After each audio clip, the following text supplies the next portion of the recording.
So we've got to talk about the Donald Trump economy because we just got some news today that unfortunately things are getting a heck of a lot worse. Look at this. More Americans are losing their homes as foreclosures jump 20%. People are now losing their homes, right? It's going up. You can see it right there, and I'll go over the details of this stuff further. But basically, things cost too much. People don't have enough money. They lose their home. That's basically what it boils down to. And also now we're looking at increasing unemployment. You also have this we just talked about yesterday. Things are pretty crappy. 1 in 4 U.S. households are living paycheck to paycheck. I think you guys already know this stuff, but you put it together, it doesn't bode well. And when you look at the details of the foreclosure thing, which we'll go over, you'll see a pattern. So it says foreclosure filings shot up nearly 20% in October from a year ago. Okay, so year over year, we're looking at an increase in foreclosures, highlighting a growing pocket of distress in the housing market.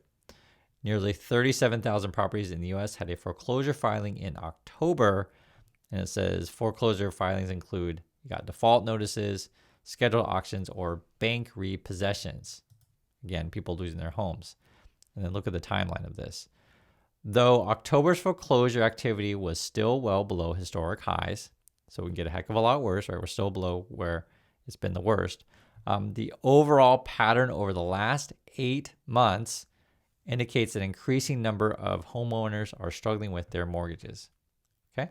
So over the last 8 months, so basically Trump takes office. The way the situation is right now, things cost too much. People don't have enough money. People start losing their homes. I mean, you see it. It's like the last 8 months has been a pattern. And it's also interesting as well as the hotbed, I guess, of these kind of things has been Florida. And for those of you in Florida or different markets in USA, I just want to hear from you on the ground. Have you been noticing an increase in foreclosures? Have you seen any more notice of this kind of stuff in your neck of the woods? Because also, you remember that with the government shut down and the way the Trump people are, we may not be getting necessarily reliable national data. So we have to actually go, that's from the government, I mean, we actually have to go to then private sources. So you're going to get various reports on like how bad things are. And that's just the question right now. So it's like, how bad is this going to get? It says here, Florida, where housing markets that boomed during the pandemic are now seeing home values fall, has emerged as the top hotspot for foreclosures. And for some people, they paid way too much for their house. They can't make the payments, and then they go try to sell it, which is the reasonable thing to do. But then you can't even necessarily sell it to just be break even. Like you may be underwater in your loans, and then you're in a really, really, really tough shape. And you got property taxes, insurance, right, rising food costs, fuel costs, etc. When you talk to the Trump people, and this is Donald Trump, they've been pumping out this 50-year mortgage thing. Yes, it is as stupid as it sounds, and we've talked about this the last couple of videos. It's just ridiculous. And then today, I guess we're not talking about 50-year mortgages today. We're talking about $2,000 rebate checks.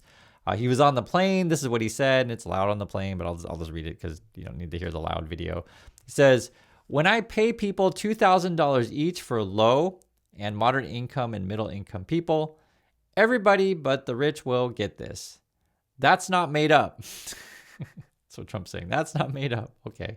That's real money. Okay. Real money that comes from other countries. Huh. Really?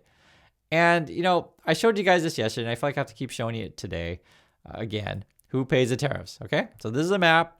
Very easy to understand, I hope. The countries that pay Trump's tariffs are colored blue on this world map. And the reason why I say I hope it's easy to understand, because someone added a really funny comment, which I just want to share with you. It says, most Americans will think there are 2 countries on this map. So, and that's a question I pose to you guys. Why is it funny? and I would even add, if you add Hawaii on this thing, maybe people will be like, wow, look at this. 3 countries pay the tariffs. For real. You know it's true. There's be Americans out there looking at this saying, wow, look at this. 3 countries pay the tariffs. Wait, that's not right. And they'll be fighting over that. It's like, this is what you have to deal with every day when you communicate people in MAGA land. It is just backcrap crazy stuff. And I was looking at the White House today because it's hard to follow them day to day these days. They're kind of going back and forth whether or not tariffs are good or tariffs are bad. No, seriously. So like, for example, I guess today we're saying that tariffs are good. This is according to the White House. They say, One of the most beautiful words in the dictionary, tariffs, American flag, right? See right there. That's what the White House is tweeting out just a few minutes ago. And they're quoting this Breitbart study saying the Fed study vindicates the Trump trade, right? Tariffs are awesome, lowers inflation. And I was like, okay, I'm kind of curious. What are you guys talking about here? Like, what are you talking about? And this is where, if you just read the Trump post and didn't read the stuff, and if you can't read anyway, then it doesn't matter, but which is a lot of MAGA, and I'm a little bit mean today, but if you actually read the details, you'll kind of get a sense of like, okay, why would you say something like this? And listen, here's the key line. We find that a tariff hike raises unemployment and lowers inflation. So, I mean, I guess if the only thing that you ever think about is inflation, yeah, you can totally drive prices down if you want, if you fire everybody, right? Because then no one has any money to buy anything. And then like, man, we can't sell anything. We got to lower prices because no one's got any money and the prices will keep coming down because, again, no one's got any money and the economy goes to crap. So if that's something to celebrate, sure, you can bring down inflation. But then wait a minute, no one has any money at all and no one has any jobs. I mean, that's the kind of clown show that we're in. Because look at this. This is the Gunther. It's one of the, it was probably a bot. I think it's a real person plus bot. But now we're celebrating Trump cutting the tariffs. So before, this is all like the same day. Like the same day they're telling you tariffs are awesome. Look at this, lowers inflation. And now we're happy that we're cutting tariffs. But before, it doesn't... I'm even getting ticked off because it's just so stupid. But anyway, that's what they say. Trump administration has a signed executive order that eliminates tariffs on steaks. This is huge. Now we're celebrating cutting tariffs because before you were celebrating that we had tariffs, and then there's another bot account. Basically, Mario is saying coffee, beef, and bananas just got cheaper thanks to Trump. So stupid. Trump puts the tariffs on said stuff, costs go up, and we're all celebrating, right? That we're paying more for said things. And now I guess we're celebrating because Trump cares about us because he's cutting the tariffs. And it's just nonstop clown show. And then, you get this stuff. This is what we're talking about today. U.S. economic outlook obscured by shutdown triggered data gap. Okay, so now we're worried about, are we going to get any data at all? And, I think there's going to come a point to where unemployment is so bad, right? So, yeah, to be fair, right? Maybe inflation does come down because none of us have jobs and none of us have any money, so we can't buy anything. So prices come down, maybe. But, there's going to come a point where I think unemployment is going to be the real talk after inflation, right? Or theoretically both, but either way, we may not get numbers officially from the government. Here's a quote here. It says, quote, "We were in a very dark and foggy place during the shutdown," right? It's coming from a chief economist at Apollo. Quote, "The fog is clearing, but you don't go from night to day in 10 minutes. Okay. And then there's another quote. This is a pretty good one. This says, quote, "You can't just walk into a Costco in mid-November and find out what the price of a good was in October." Okay.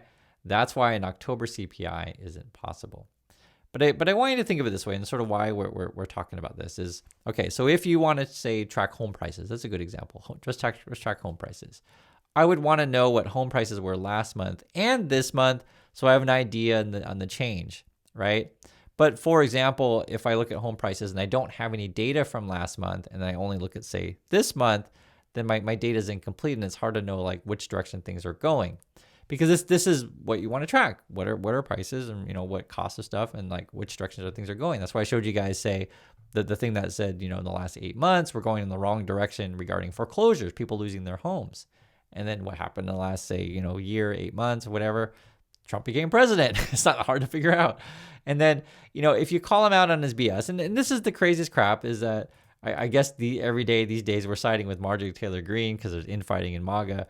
But, she's been calling out Trump and this stuff and saying basically, guys, things cost a lot of money, which isn't shocking. It's more shocking that she talks like a normal person because like normal people say, hey, things cost a lot of money, whereas like Trump people always say everyone's winning all the time and everything's cheap. It's so weird, and they keep going back and forth on this. But I guess now she's getting threats essentially. So I don't make any jokes about this stuff. I mean, this is the world that we live in. This is what she says. She says, "I am now being contacted by private security firms with warnings for my safety as a hotbed of threats against me are being fueled and egged on by the most powerful man in the world, the man I support and helped get elected. Great. So I guess now the Trumpers are after her. This is the toxic world that the U.S. is right now. People are losing their homes. People are living paycheck to paycheck. People who thought they were friends, they're not friends. I mean, and I'll just be frank with you guys. Marjorie Taylor Greene, Trump, all these people are liars. So I don't, I don't condone violence. I want to make that clear, but I don't want to pretend like this is like, just the most, honest angel in the whole world. She's not, of course, but this is just the state that we're in. Like, it's just ugly out there. I don't know what else to say. And then, you have to put all this stuff in context. Okay. So the Trump policies lately have been promoting AI, right? You guys know this. So look at this, right? We talked about this before. AI could destroy nearly 100 million jobs, right? Senate report finds. And you look further into it. This is coming from California. Unemployment in California projected to get worse as prices rise. And it actually mentioned AI in this. I thought was pretty interesting. I'll just read it. It says, most job growth, it said, is in areas that depend on public funding, notably state and local government and healthcare, which haven't been able to replace workers with AI. So basically this is from California, because, you're going to get different reports. You have national reports, private reports, and you got state reports. But, just in California, they're saying, hey, people are losing their jobs, but if we can't figure out a way to replace you with robots, maybe it'll be okay. Maybe healthcare and government things, this kind of stuff. But then you have to understand, like the Doge and the Trumps and the Musk, they actually want to replace a lot of government jobs with AI. I mean, the whole goal for all these people is just to replace many people as possible. You're all going to be unemployed. And I guess that'll solve the problem with inflation, because we have no money. So therefore, everything will go down in price because there's no demand. And then that's what we're looking at. And this is also what they're doing. And this is another way that theoretically you could bring down inflation, right? If inflation is the only number you're looking at, because you have to understand these are in flux. Well, then you would cut people's food stamps, right? As I told you guys before, like, they're not going to say this out loud, but this is just, basic logic here, right? Food stamps are back, but millions will soon lose benefits permanently. Basically, they part of the big bill thing that they passed is to increase the regulations and hurdles and hoops you got to go through to get food stamps. That's basically what it ends up being. So you're going to be piled with more paperwork. They're going to put work requirements on there, and it'll be harder to get it.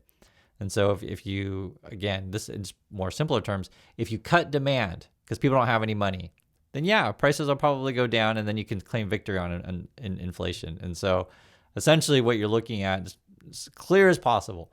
Inflation, yes, could possibly go down, but you'll probably get unemployment go up, and more hungry people, the population, more hungry people will probably go up. And I don't want to make jokes about that because it's not funny, to be frank, but it's just sad, because I know when I make these kind of videos, there'll be MAGA people out there that just tell me I'm so stupid, and they'll say, oh, but Chris, you're so dumb. Look at inflation is going to come down. And that might be the talk the next 6 months, right?